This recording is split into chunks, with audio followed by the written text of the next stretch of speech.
Hello, kids. Welcome to another presentation from Mr. Fry. Hope everyone's doing well. And the topic today is just a second.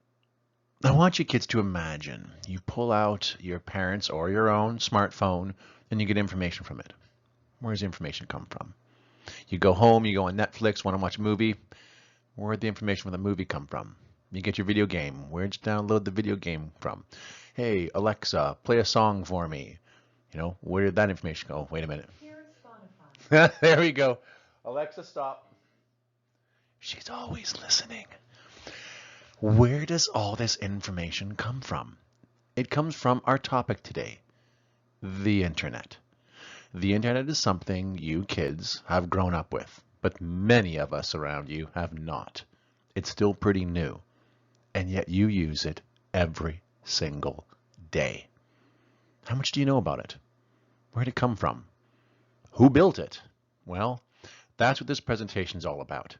It has definitely, absolutely, completely changed all 5 of our fundamental needs and how we acquire them. So I thought this was absolutely important for you guys to learn about, and it's going to be, it might be a little bit long. There's going to be a lot of cool facts in it, but trust me, you're going to learn some really interesting stuff about something that you use every single day. So let's get on with it. In the 1960s, we're going back, way back. In the 1960s, we did have computers. Now, when I say we, I don't mean your houses. People in households did not have them. Large corporations, banking corporations, complicated government corporations might have them, and they looked like this. Okay, not like you thought they might look. They were big. They were clunky. More powerful computers would take up an entire room. The whole room itself was the computer. So this is how we processed information back then. Now here's a picture of one of the more state-of-the-art 60s computers, probably late 60s. It is very big. Now you see her typing on the machine there. A lot of the information, the memory is actually on the machine behind her. It's not just on the machine she's typing on. She could be a scientist, a receptionist. She could be a professor. There's many different things. I'm not sure exactly, but you can bet she's working for some sort of company that's got a lot of money because you needed that in order to work on computers back in the day. Now there was one particular organization, I guess you could put it, a department of the government that had a lot of computers and a lot of really high-tech stuff. It still does now. And their entire job was to take the most high-tech things they could find and work with them and see what they could make with them. And it was called the Defense Advanced Research Projects Agency. It was here in America. And this is, it's hard to say who invented the internet. You really can't, because a lot of people thought of it before it ever existed. A lot of people imagined connecting computers and have them talk to each other. The idea was not new. Heck, Nikola Tesla, this is an inventor from way back that he imagined a world of wireless information, and computers didn't even exist at the time. So a lot of people had an idea, but this was one of the first departments where they actually had the technology to see if they could make it work. So to say that they invented it is to say they simply had the ability to give it a shot. Its short form for this name would be, they've grabbed the first letter from each, as you can see in red. It's called DARPA. DARPA still exists now, and they still have probably some of the most technologically advanced machines anywhere in the world. That's what their job is. So DARPA had a lot of computers, and these computers would be around all these different buildings, all over different campuses in different places. This is not DARPA. This is just an example map I've given. Here's the problem. You got Bruce over here, and Bruce is working on his computer and gets some pretty good program going. It's really, really nice stuff, and he wants to share it with Sarah over here. So he wants to share it with Sarah. No problem. Or is it a big problem? Yeah, actually, it's a huge problem. The memory is saved on a hard drive. They did have hard drives back there, but the hard drives were this big. Okay, this is how big they were. And if you wanted the machine that could run the hard drive, you had to use this. So bringing your information from one computer to another was not practical at all. This was a long-running problem, and this is why DARPA was trying to figure out how can we get all this information from here to here.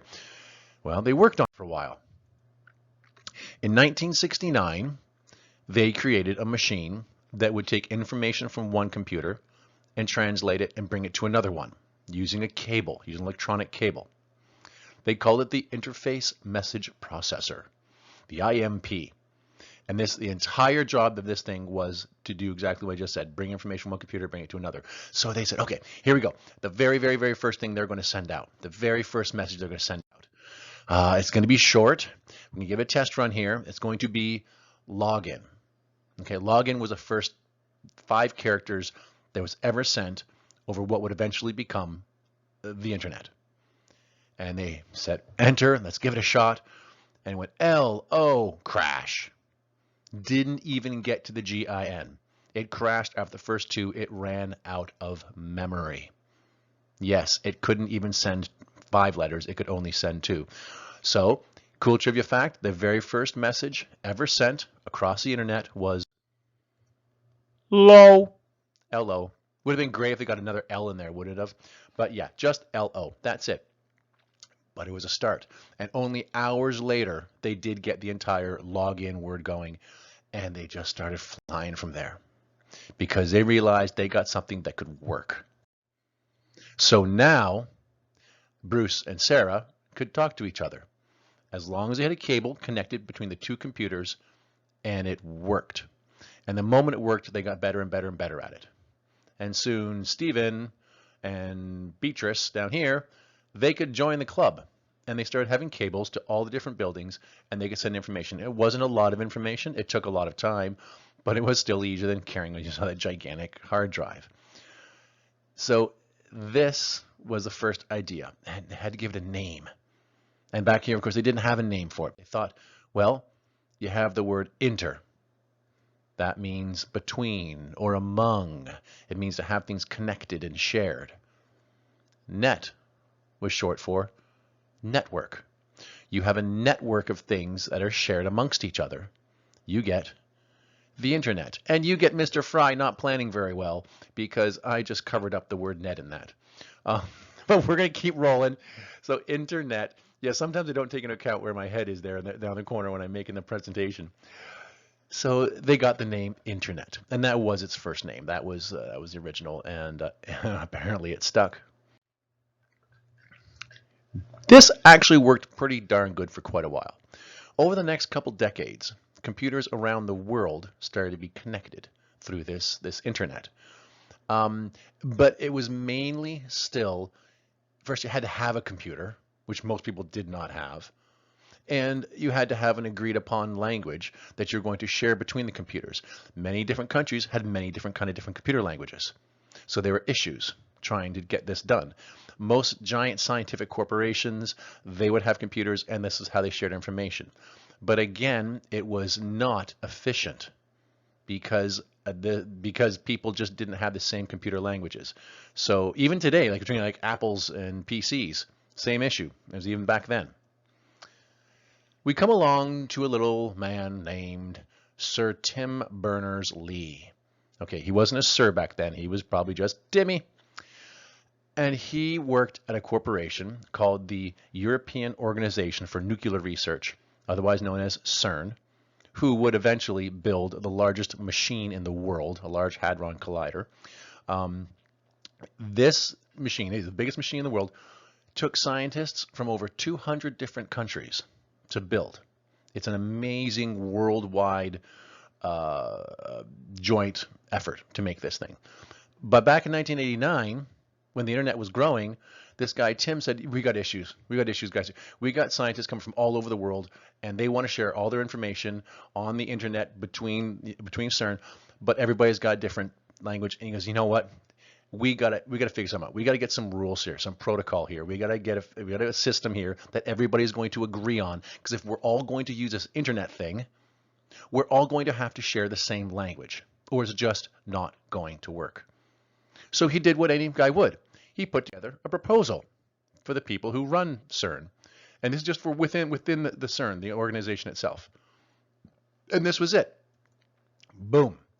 This was his proposal to put together a protocol using a language called hypertext. He said, this hypertext computing language is actually pretty good for sending information across these wires to each other. So I propose I'm going to use this hypertext. We're all going to use this hypertext, and we're all going to follow the same rules when we're sharing information. That's my proposal. He brought it up to the board at CERN, and they said, nah, it's all right. But you know what? It's not a bad idea. So we'll tell you what, Tim. You can do this in your free time. Like, we'll give you the resources, we'll give you the machines. You tinker with it if you want, but really, let it go. Let it go, okay? Well, he didn't let it go. He kept on working on it, and it worked. And soon they did adopt his idea of using a protocol within the entire company, and he called it the World Wide Web. Now, kind of like in baseball, the World Series is not really the world, it's just America. The World Wide Web, when he created it, was not the world. It was the European Organization for Nuclear Research. That's all it was at the time. But it was his idea to put together this process. So here's one of the very first screens showing the World Wide Web and his idea of how it would run and all the cool information. This is how it started. And this is how information is sent, these green screens. This was the birth of the World Wide Web. But Tim had bigger ideas. He was thinking about, what if the World Wide Web could be a World Wide Web? What if it could be a web of interconnected computers across the entire world? And he said, you know what, CERN, his company, the organization he worked for, he goes, you know what? I don't want to keep this here. I want the world to have it. Let's release. It obviously works. It works with us. It could work with everybody else. Let's let the world have it. Take my idea. Take this set of rules based on hypertext. And in fact, here's how it's going to work. He even had a whole system. People are going to have what we're going to call an address. And the address is where you will be located on the internet. It's going to start with these letters HTTP. That stands for Hypertext Transfer Protocol. I know, sounds big, but really, hypertext is the language, transfer is the movement of that language, and protocol is a set of rules that you're going to have to follow. And if you follow these rules, other computers that use this World Wide Web will understand what you're doing. Then he called this the World Wide Web. That's where the www comes from. So he's saying you're going to use this hypertext transfer protocol. You're going to take these rules. You're going to use them on the World Wide Web. You're going to give your site its name. This would be like the address of your house. In this case, it's one we're all familiar with now. I decided to use it, Zoom. Zoom is actually, like I said, it's like the name of your house. It's what you have created. This is your address, Zoom. And .com is called the domain, and you can be found in. In this case, com stands for commercial. So this is what address is built with. Domains can be different. .ca is Canada, .eu is Europe, .og is I think organization. So these can change, and you can see some addresses these days that are really, really, really long, but in essence, this is what they are. And so he goes, this could be your address on the World Wide Web. And in 1991, the world was introduced to the web. It was released. And actually, I think it was like late 1990, but in 1991 officially, it got to everybody. And Tim Berners-Lee was a man responsible for creating it.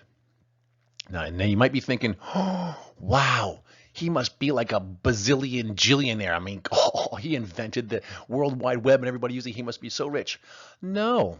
In fact, he insisted that when he released this information, this protocol, these rules that worked, they do it for free. And it was completely free. No money, no profit was made directly by Tim Berners-Lee from the World Wide Web. He decided that this system works, and I think it can work for everybody. And if it does, the world can share information with each other in a nice, organized, simple manner. But if I make people pay for it, not as many people would use it. It would be very limited in its use. And that was not why he made it. He didn't make it for money. He made it to help the world share information. And he realized that if he made people pay for it, it wouldn't work as well. So it was free for anybody to use. Now, he still did pretty good for himself. Okay, he's still a really good guy. He was knighted by the Queen. That's why he is now Sir Tim Berners-Lee. He has won lots of awards. He has done lots of speeches. He's written books. Oh yeah, so I mean, he's doing fine for himself. But when he created the web, he did not make money off of it. He did not say, if you use this, give me money.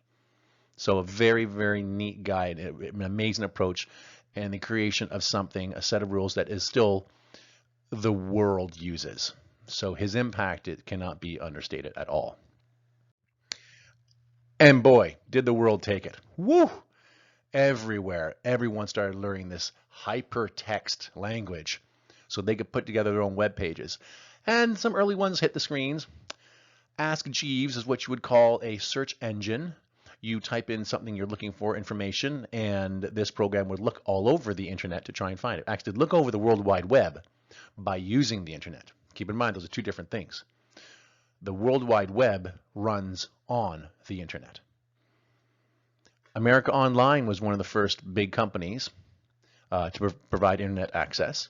There's go to MySpace, and there's Napster, and as you can see, you want your ad here? Yes, people realized very fast that you can make money advertising because everybody was starting to get on the internet, and you can make money by selling advertising spaces. Unfortunately, some of these things just didn't last. They didn't have what it took to stay. A few others, though, from way back in the day, did. Maybe this looks familiar. From back in 2004, it began as the Facebook, eventually became Facebook. I actually joined it only 3 years later. Wow, that's dating myself, isn't it? Amazon. You've heard of them? Really? No. Did you know that Amazon began as a bookstore? Yes. When it was first created, Amazon only sold books. That's it. That was the idea. Kind of grew from there now, didn't it? And then, oh yes, there's this little search engine called Google. Might have heard of that too. These groups, these companies just did things right. They maybe got a little bit lucky. However it was, they became superpowers because they just took over the internet by using the World Wide Web. And whether they use their powers for good or for evil can be a discussion amongst many people. But they're there, they're big, and everyone knows about them. So one last thing I'm going to cover here before we're done is, how do you get your internet? How do you get this information? Because that has changed over the years. When it first began, you had to have two computers connected directly to each other with a cable in order to do it. That's what you had to use to share information. If they wanted to get it to everybody, as they did, they had to use a cable setup or something like that that would work in everybody's households. Well, at this point in time, most households did have telephones. And they could get these little machines that could take the sound of your telephone and translate into digital information that your computer could understand. So yes, you would actually pick up your phone, you could dial onto the internet, and then the internet would use signals from your telephone to get digital information and give it to your computer. This little fellow here is what they eventually came into as they became more and more popular. And they were called, well, what the technical name was modulators, demodulators, meaning modulating was taking the sound of the phone and converting to digital, or going reverse would be demodulation. Hey, you don't want to go, Mom, Dad, where's a modulator, demodulator? No, they just decided to call it a modem. A modem is a machine that takes a signal from outside your house, be it from cables or from telephones, and converts it into information that your computer can understand. Now, parents, any people older than 25, 30 years old, I want you to listen. I want you to close your eyes. I want you to bring back the memories of what it was like for you to get on the internet. Just listen.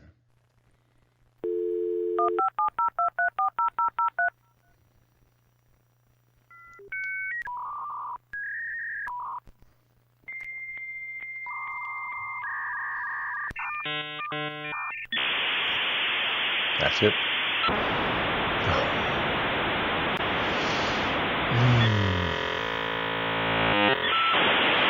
Yeah. Now, to you kids, that might have sounded like a cacophony of chaotic sounds. But to me, that was my nerdy youth connecting to the world. That was the sound of a computer and a phone connecting to the internet. A sound many people are familiar with. Not you, but lots of the older ones. Things got better. They started using the cables that run to your television, which carried more information. And they started using those to carry information. And eventually they got these little puppies that are called routers. A router could take that information I was mentioning before from the modem, but it could split it up into more than one computers.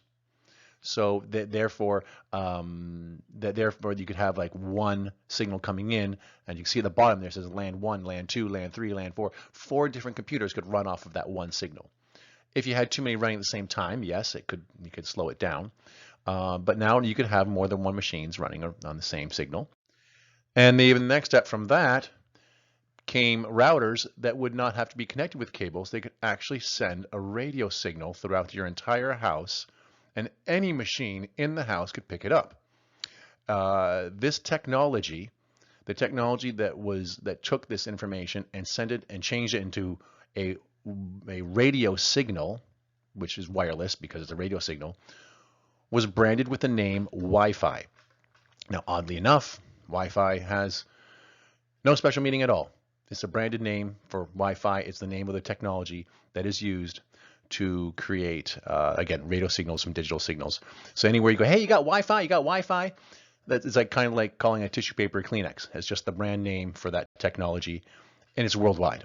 And it uses radio waves, the same waves that you use to change your remote control or listen to the radio. So yeah, that's how it works.